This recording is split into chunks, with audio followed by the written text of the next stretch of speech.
Hi, it's Rich from North Rose Coffee, wishing everyone a happy new year. We're very early into 2025, and I thought I'd give a quick little recap of 2024 and also what's coming in the new year.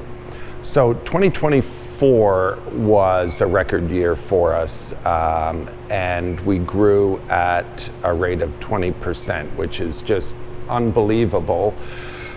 Given 2023 was a record and 2022 was a record. So the fact that we're still growing after 28 years at that pace is, I'm so grateful for it, but it's also a reflection of the hard work that we do here. 2024 was also an extremely challenging year because green coffee prices rose so much and the Canadian dollar fell so much. So the cost of our inputs increased a great deal. And it's something that we're going to have to address in 2025 because honestly, I thought we made it through most of the year on bookings, on coffee that we booked at a excellent price the previous fall. So before prices rose.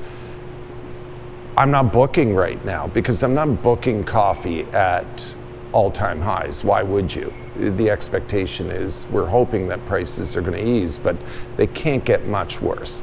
So this year is going to be really challenging on the green coffee front. An exciting part of 2025 is very at the end of 2024, early December, I bought another roaster. This isn't a brand new off-the-shelf roaster. This is a Diedrich IR12, which is the same roaster I started roasting on 28 years ago. It's essentially analog.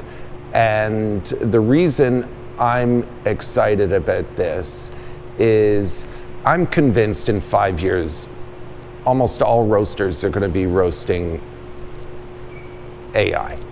Computers are going to be roasting their coffee. And I have zero interest in that.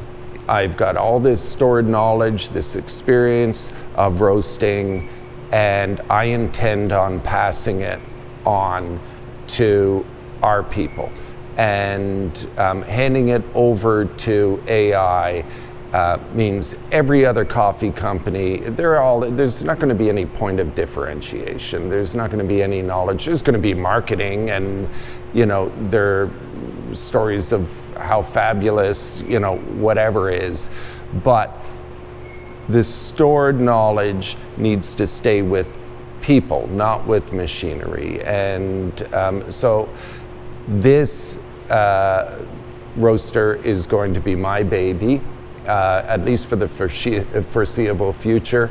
And we're going to roast on it regularly. It was manufactured in the United States by Diedrich. And so I'm really excited about that. And also excited about pulling away from the industry tendency towards AI and computerization of everything, which really devalues the skill of the people in the industry. Like anyone who is familiar with the ascension of Starbucks knows, the first 10 years they were so proud of their baristas and the skill level and the knowledge, and then they went with super automatics and you completely dehumanize the experience, and they're trying to figure out ways to put that back in. We're not doing that here. I'm not going to run a company that's run like that. So it's still going to be knowledge-based, and it's going to be contained by people. 2025 is also going to see some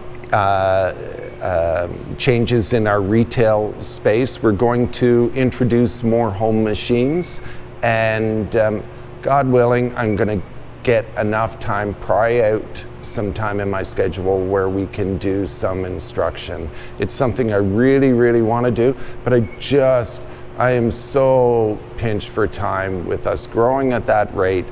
My time is completely preoccupied.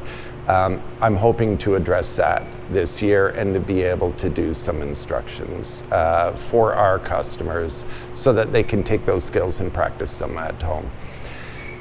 Anyways, that's it for my, and it was supposed to be a short wrap up, but a little longer than I'd hoped.